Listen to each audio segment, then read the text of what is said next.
shit. I have to retake this freaking video. I didn't say the F-bomb. I just said freaking. I have to retake this video again. The audio is messed up on this computer, so I'll figure things out. So, I'm actually going to start reviewing a franchise now. This is just completely random though, but I'm going to get started with it now. There's a lot of films in the series I need to rewatch because I haven't seen a lot of these films in a while. So, all right, well, we're gonna review the Friday the 13th series. I also have Jason Goes to Hell, Jason X, and the remake. I mean the reboot, whatever. So I have this old beat up box set here, the from Crystal Lake to Manhattan box set. This is all the 8 Paramount ones, before they sold them to New Line. So got parts 1 and 2, parts 3 and the final chapter, A New Beginning, and Jason Lives, The New Blood, and Jason Takes Manhattan, and then Killer Extras, which actually has some of the cut gore footage from these movies. So there's that. We are going to start off with the original 1980 Friday the 13th. I hate the artwork for these. So, fact.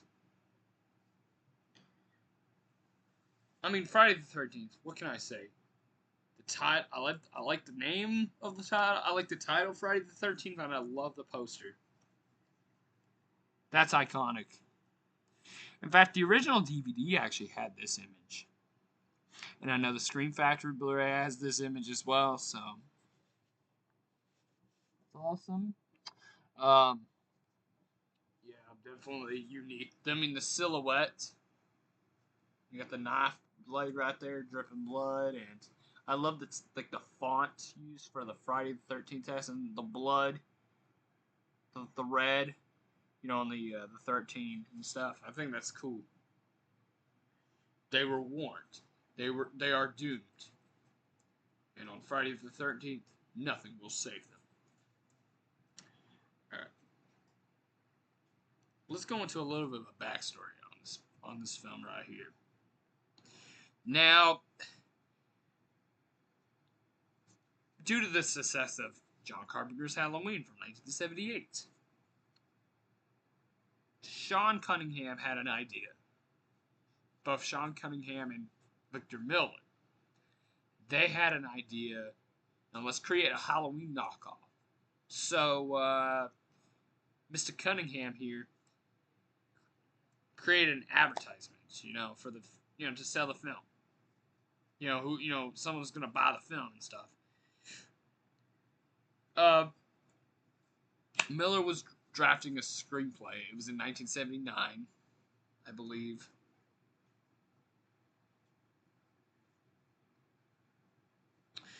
And the filming took place in New Jersey. Paramount bought the film, and Warner Brothers, they have the international rights to the first Friday the 13th film. With a budget of $550,000, and then, which it was pretty low. It was low budget, but then when the film got released in theaters, man, the film was a smashing success. Grossed $59.8 million on a $550,000 budget, so it opened up the door for buttloads of slasher films. I mean, this was from the late 70s to early 80s. That was the gold standard for slasher films, because you had the first 2 Friday the 13th films. You had Halloween, Halloween 2. I guess you could say Halloween 3, even though that's more of a name only. I love Halloween 3. Maniac, My Bloody Valentine. I guess Happy Birthday to Me would be up there too. The Burning. Did I say My Bloody Valentine already? I think I did. And there's more. this is what started it. I mean, from a major studio like Paramount as well. Tom Savini did the gore effects in this, which are great. Now, sadly, with these other films here, these films were cut to shit. The MPAA went hard on every single one of these movies. All these movies right here, except for like Part 3. I don't think the MPAA were like. I think they were leaning on Part 3 though, but like the final chapter, A New Beginning, Jason Lives, The New Blood, and Jason Takes Manhattan. They went hard on these movies. And Part 2. I don't know about Part 1 though, but anyways, Tom Savini's effects are great in this movie. And you know, this is the first film in the series, and this and Part 5. Part 5 are the only films without the character we would know. Would we? Excuse me. What was I about to say? Oh yeah. Parts 1 and 5 are the only films without the character. The famous character Jason Voorhees. I mean, Jason Voorhees was a character that he was a mama's boy, and he was like picked on and stuff. He drowned. He drowned. I mean, and no one helped him, and she like gets her revenge on those people. So at Camp Crystal Lake, of course, and the formula for a Friday the 13th film is pretty simple. You have a group of kids. They're horny. They're on they take drugs, or they drink and stuff. They have sex. They just goof off and have fun. And then Miss Voorhees, the first 2 kills, for example, I mean, in the beginning, you see her POV. She kills 2 kids, stabs one guy. You see, it kind of looks like he squeezed a tomato up against his belly. And then the second kill in the opening, she kills one girl. You just see her, you hear her scream, and the screen like frozes, zooms in, fades to white, and then the title cards appear. You got see, it's coming, Friday the 13th. No, it does not it doesn't explode like in Part 2 where they use the exact same Friday the 13th like opening, but like it explodes and then it says Part 2. So very cool. Of course, we have to talk about Harry Manfredini's score. It's fantastic. Just very, it really does fit the tone for this movie.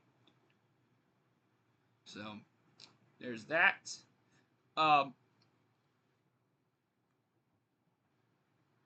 We have Adrienne King as Alice. I thought, Alice is our final girl in this because every Friday film, well, except for like Jason Lives actually had a final guy, which was interesting. Well, I'll get to it, but she's not a bad character. I mean, you go to Locker, she's a character I liked. I liked her. You have Harry Crosby, and a young Kevin Bacon in this movie. This was Kevin Bacon's one of his earlier films. This came out before Footloose, which was also a Paramount movie. So there's that. I think Footloose was like 1984. This is 1980. The kills, I mean, first off, we're going to go over the final showdown. I mean, Mrs. Voorhees and Adrienne King, they wrestle and stuff, and Alice, Adrian King, of course, she grabs a machete, and then in slow motion, you see Mrs. Voorhees' reaction. She's like, and then she swings the machete, decapitates Mrs. Voorhees. Just like with Harry Manfredi's score playing, and then she has this crazy dream where, like she's in this boat, this little tiny boat, and you hear this like nice, common, almost dreaming type of music. I mean, I don't know. It's just calm and stuff. Sounds like the 80s. Um, and then out of nowhere, Jason jumps and um, pulls her on her. She wakes up, she freaks out, and she's like, "Oh, it's just a dream." No, she doesn't actually say that though. She wakes up in the hospital and stuff. Um, I thought she did a good job. Everybody did a good job in this movie. I thought Betsy Palmer did a good job as Mrs. Voorhees. So there's that. Like I said, the great gore, great kills. The MPAA went hard on this franchise. They neutered it. So these are the two most bloodless films in the series right here. So Jason Goes to Hell may be the goriest Friday film. So there's that. The kills, for example, Kevin Bacon's kill is pretty famous. I mean, he's laying in bed. The spear, you have a spear that goes through his neck, like from the back there, and goes out. And the blood squirts. He's like, the effects are well done. And then there's one kill where this chick, she gets an axe to the face, and then you see like the light swinging, and then you see the next shot where she's slides down, the axe is in her face. Again, great effects. Let's see. Let's think of some other ones. The kill in the opening kill, where I think it's a hitchhiker. Her throat is cut. Again, the effects are well done. Great work, Tom Savini. And then let's see. And there's also another character who gets killed in part two. Who's the guy that played Crazy Ralph? Walt Gorney? Walt Gorney? I thought he did a good job. I liked him in this movie as well. I mean, with the Friday 13th movies, you got some good characters you care about. So, Harry Crosby's kill. He's yes, he is related to Bing Crosby. He's pinned up against the the door with like arrows through him all over his body and stuff. It's definitely interesting. I mean, again, the effects look great. I mean, now, is it my favorite Friday film? Complicated answer, no. But, it's definitely, I mean, this is not my favorite Friday film. I'm not going to tell you what my favorite Friday film is, or my least favorite. There's only one Friday film I really don't like, which I'll get to. So, I'm gonna give this movie a 3.5 out of 5-star rating. It's not my absolute favorite. Oh, and one more thing I gotta mention too. They do kill a real snake in this movie, so yeah. No, not so bad to the point where I'll give it a 0 out of 10. No, it's just very, very minor. Um, he had Tom Savini there. He could have made like a nice little effect, practical makeup, special effect. But I mean, I hate snakes. I really do. But You didn't need to kill a real snake for a film. So there's that. Alright, well, that's the first Friday the 13th film, 3.5 out of 5-star rating. Good characters, good story, great gore effects. So there's that. Alright. I don't know when I'm gonna review the rest of the films in the series though, but we'll cross that bridge when we get to it. So, anyways, everybody, I'm tired now. It's snowing.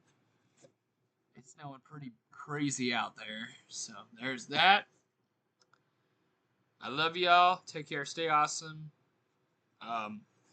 Y'all know what to do. Comment, like, share, subscribe. So, alright, everybody. Adios. Stay tuned for a review for part 2 sometime.